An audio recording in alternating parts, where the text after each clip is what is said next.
Hey, thank you for tuning in, everyone, and welcome into a Final Four preview brought to you by Griffin Media. My name is Jeremie Poplin, and the gentleman joining me here on this video podcast, you know them, you love them, sports director from News on 6 in Tulsa, John Holcomb, and the voice of the Oklahoma Sooners. And you might also know him from News 9 when he's also not causing collateral damage to the ticket office at OU after an April Fool's Day prank. My bad. He is Toby Rowland, otherwise known as T-Row. Gentlemen, what's going on? Thank you so much for joining us here this afternoon as we break down a little Final Four.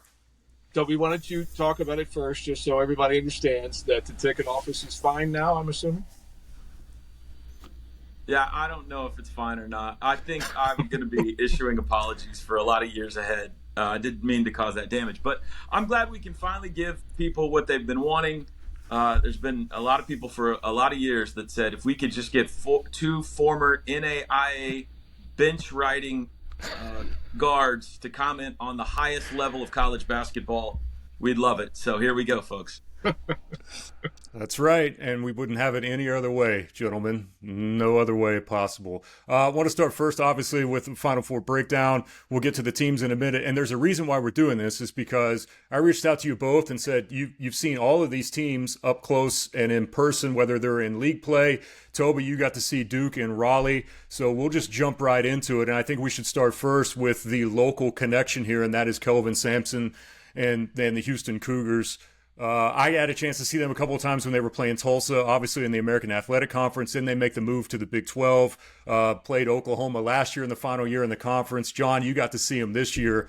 But there's one word that comes to mind when we talk about Houston, and that's just tenacity to me. They display that every time they're out there on the floor. So, John, you saw them this year. What stands out to you most about the Houston Cougars? You know, it's funny because you just assume they're a team that can't score because typically Kelvin's teams would just beat the ever-loving mess out of you on the glass and defensively and win games by maybe scoring 60 points. They're a better scoring team this year without losing that tenacity, that toughness.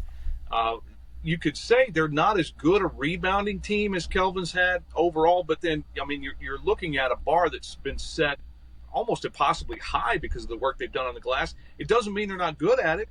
It just may mean the statistics don't show that they're as good at it as the stats from previous years. But they've got a lot of weapons. And the biggest difference to me with this team, and Toby, you know him, you saw him up close, Milos Uzan.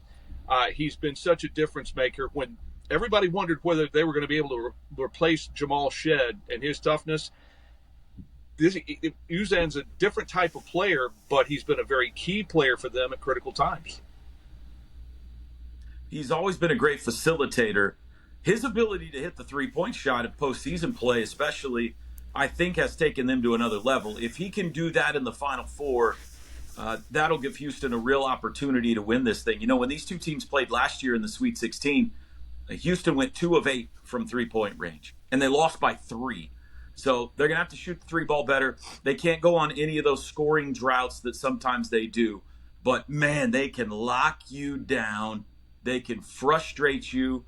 I don't think that Duke has seen a team like this in a long time. It'll be fascinating to see whether the youngsters from Duke can handle what Houston throws at them. That inbounds play, maybe the greatest inbounds play in NCAA tournament history to win the Purdue game. So, they feel like they got a little chip on their shoulder after a year ago. Milos Uzan makes a big difference for him too. So I think Kelvin's got a chance here. Are they better this year than they were last year? To me, they are from a couple of reasons. One, they have the ability to shoot lights out, but there were times last year where I felt they were a little bit too reliant upon Shed. Now they're deeper, and yes, you hate to lose a leader like that, but coming back with the parts and pieces that they brought together for this version of the team, I thought they might actually be better, and they've proven that so far. Yeah, they're just as big. They've got the similar rotation down low between Roberts and Tugler and Francis. And those guys have a lot of experience. They understand what Kelvin wants from them, and they continue to bruise guys up. We mentioned Uzan. You got L.J. Cryer back. He can get white hot at any moment. And Emmanuel Sharp's a little more of a streaky three-point shooter, but, man, when he gets going, he's just like Cryer. But I think really the guys that may end up being the difference makers for them. And we saw them play. They're not. It's unfair to call them spot minute players, but Terrence Arsenault is a real elevator guy, and Malik Wilson at 6'3", a really good rebounding guard. Arsenault's got a little bit more length, a little bit more size, but just when you start to focus on maybe trying to take Roberts away in the low post, or try to really blanket Cryer because he's not as tall, then you end up having to deal with these guys coming off the bench, and they just make those little plays that sometimes don't even show up in the stat sheet, but it gives Houston extra possessions in what is normally a low possession game. Toby, one final thought on Kelvin. I told John this stat, and it was the great Wendell Barnhouse who I was reading, just to prove the greatness that is Kelvin and his coaching ability. Houston, until Kelvin had got there, they had not won a tournament game since 1984. And you think back to some of those great teams that they've had, and that means they went through the entire Tommy Penders era without a win. That one blew me away, but it just speaks to the level of brilliance that Coach Sampson has. Phi Slamma Jamma all the way to Kelvin. Yeah, I mean, he is the wise old sage of the four coaches in the Final Four. And, there are a bunch of OU fans that feel different ways, love him or not, of his career here. Hollis Price is on this coaching staff as well, and everybody loves Hollis. So I think most Sooner fans, are probably rooting for Houston to pull this thing out. As we move to their opponent, you got a chance to That's right, Chief. We can't forget Chief for sure. By the way, I don't know if I have the guts to call Chief to his face or not. We'll let his son do that. Toby, while you were in Raleigh, Duke played there in the same region there with the Sooners. Your first initial thoughts from watching Duke up close and in person? Going into Raleigh, if you remember, there were some injury concerns. We didn't know if Cooper Flagg was going to play in the NCAA tournament or not. They have steamrolled teams through this event. They are so impressive physically.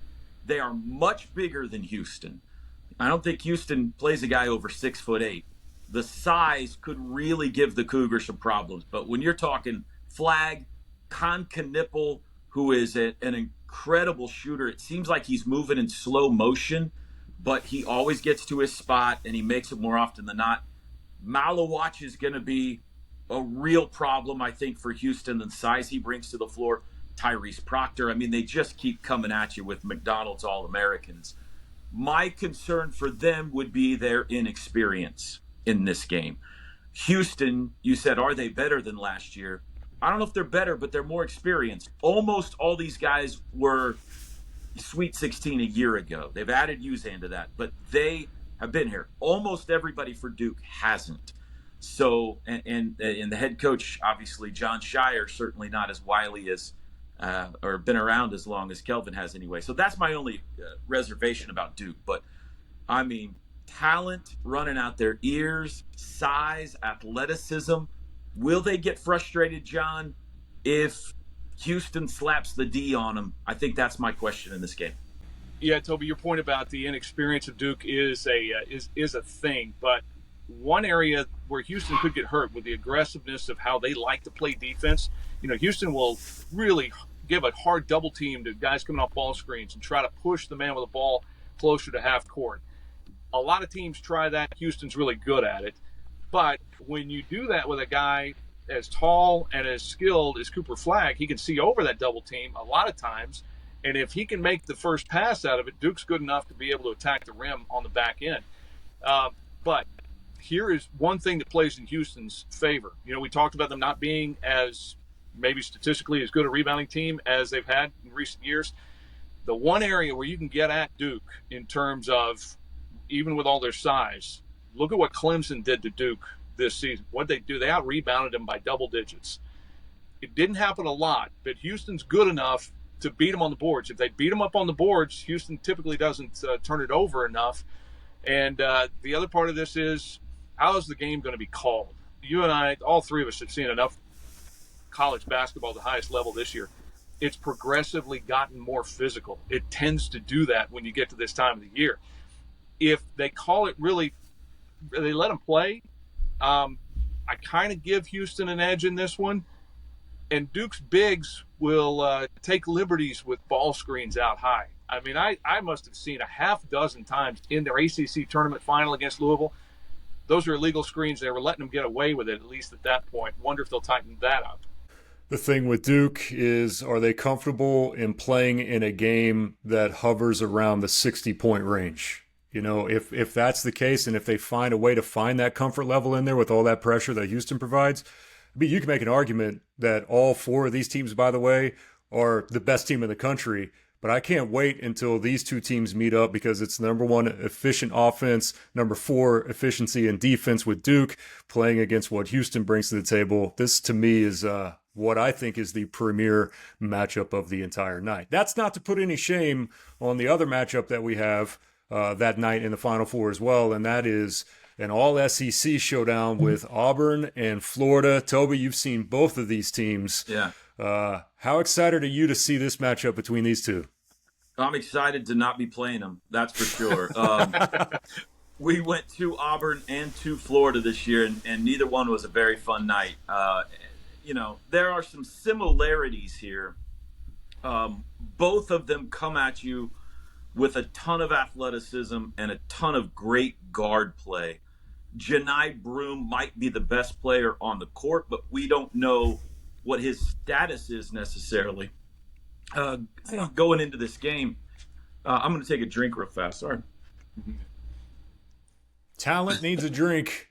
Well, man, it's easy to understand when you played both those teams, Toby. You might have to get a drink or two, maybe not just Yes. water. You know.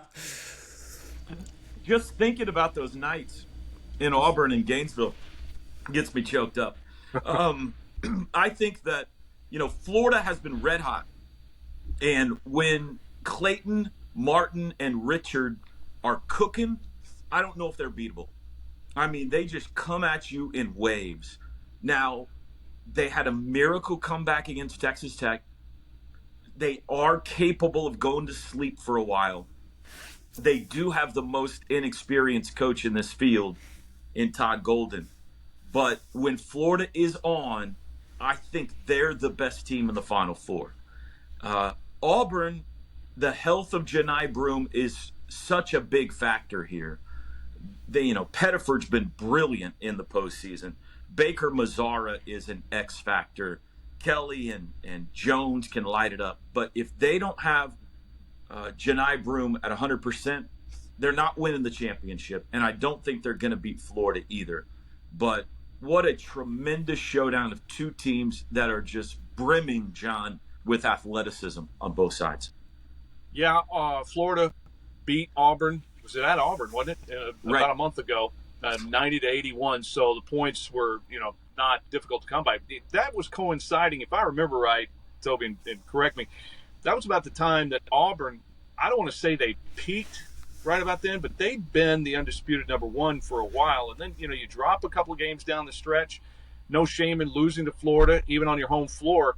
But I'm with you. I think if Broome, the good thing is left-hander, right elbow, so maybe he can, find a way to make it through at least one game there.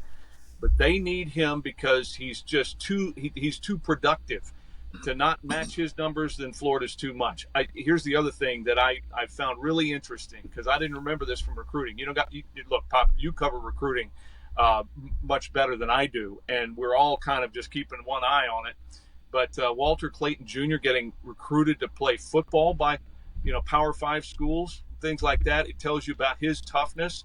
And I don't know if across the board, if the team with the best guards wins a championship, like we used to always say year in and year out, because you got to have a lot of length. You got to have guys down there that can affect drives to the rim.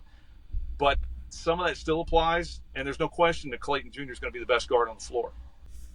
There are two guys, though, and Clayton is one of them in this game, that are highly emotional. And Clayton is one, and Baker Mazzara is the other for Auburn.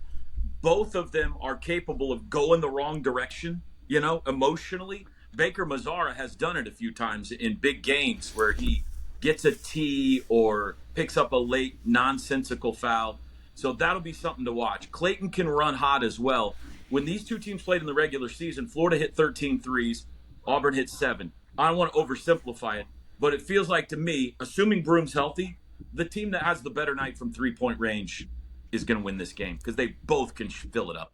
It's funny you bring up emotion because let's go to the start of the season for both of these teams. Remember the breaking news? Auburn was in midair and got into a fight on the charter plane and had to turn around and come back and land, and that went everywhere. And then the accusations against Florida's coach Golden, and all of the pressure that put on the entire university at that point speaks a little bit to some of the mental toughness that both of these teams have encountered throughout the season to still even reach the Final Four. I don't want to put too much credit or blame on this aspect, but maybe it's out there. I just haven't seen it yet. Who's calling this particular matchup, especially when you have the emotions that can ride as high as possible? You want to go back to I think it was Alabama and BYU game, and I'll just give this quick example. In that game, Trevin Knell from BYU made a three. Now, that was before Alabama just threw in everything. But he made a three, turned around, looked like he looked at the Alabama bench, said something, got a T. That was a reputation technical from Tony Padilla, who calls games in the Big 12 and had dealt with Knell before. How much familiarity will this crew have with some of the personalities in this game, and will that impact things? You never really want to see it impacted in a negative way, but it is something you have to think of if you're Golden or if you're Bruce Pearl. All right, fellas, as we get set to wrap up, all number 1 seeds here in the Final Four, all of the big talking heads, is this good, is this bad for college basketball? Let's just be honest. If you look at KenPom, these are 4 of the 10 highest KenPom rated teams ever in the history of college basketball. No matter if you think this is good for college basketball or not, with the lack of Cinderellas in this tournament, we are guaranteed to have 4 of the best teams in the entire country lock up with each other on Saturday. I miss Cinderella. I like the underdog story, but you're right. I think this will result in 2 or 3 great basketball games. No matter who wins Saturday night, we're going to have a great championship game on Monday. And elite coaching, elite athleticism on both sides in both games. John, this is going to be a blast. Yeah, Toby, I'm right there with you. I prefer Cinderella. It's what makes this tournament maybe the best thing in sports. And I know you got a lot of NFL people that will say the Super Bowl, that's the best thing in sports or whatever. But I've always loved this, and I've loved the aspect that a team that you wouldn't think could make it pulls off big upsets. I don't think that Cinderella is dead.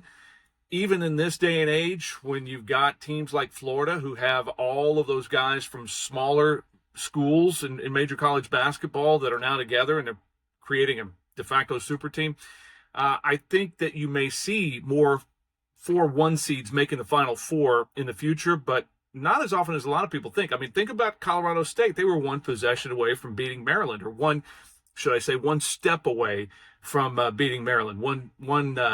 One call because of 1 step away from beating Maryland. I think we'll still see Cinderella. Maybe it'll be a little less often, but this isn't going to go, I don't think, the dominant way of 4-1 seeds for sure. All right, quickly, some predictions from both of you. Who will be playing in the championship game Monday night, in your opinion? Well, here's who I've got. I think Florida is going to be a little too much for Auburn, again, because we don't know about Johni Broome, his status, his health, and they need him. Florida's a little bit better in terms of production across the board, and Walter Clayton Jr., if we still say that guard play determines the national champion, no one's been better than Walter Clayton Jr., and he could be the key for them. So I'd say Florida. And then with Houston Duke, I'll go with my heart. My heart says Houston. They've been so good for so long there under Kelvin Sampson. And part of my mind's going with Houston too, but you can't afford to have Tyrese Proctor start going nuts for Duke making threes. I'm not sure that he's going to give as much space to shoot those threes, and so I'll have Houston and Florida in the championship game Monday night, and I'm just going to go ahead. I picked them in the only bracket I filled out, so I'll go with Kelvin Sampson and the Cougars cutting down the nets in San Antonio on Monday night. By the way, you can see the Final Four, the semis, at 5:09 and 7:49, and the championship game on Monday night. All those games will be on CBS, which means you can see them on News 9 in Oklahoma City and, of course, News on 6 here in Tulsa. I'm going to go Florida over Auburn for the same reason you said. I don't know about Broome, and I think Florida, when they're playing at their best, is the best team remaining. I think Duke and Houston will be an instant classic. Duke has just a little bit too much firepower. I'll be rooting for Kelvin and Houston, but I think we got a Florida-Duke championship game on Monday night, and I don't want it, but I think Duke is going to cut down the nets. Yeah, I don't know how many people actually want that. Just kidding to all the Duke fans out there. Congratulations on your success in your little startup basketball program that you've had. I'll go with Florida because I think not only best backcourt, but best front court of anyone in college basketball. And then the heart is too much for Houston. I want to see the Cougars not only in that championship game, but I think it would be tremendous to watch Coach Sampson cut down those nets on Monday night. Gentlemen, this has been fantastic. Thank you so much for all of your time. We want to remind everyone that's watching this, I'm supposed to say this now as a podcast host on video. Hey, hit that like button and click subscribe for new and improved content that is headed your way here in the new version of Griffin Media. We thank all of you for tuning in, and we'll see you next time.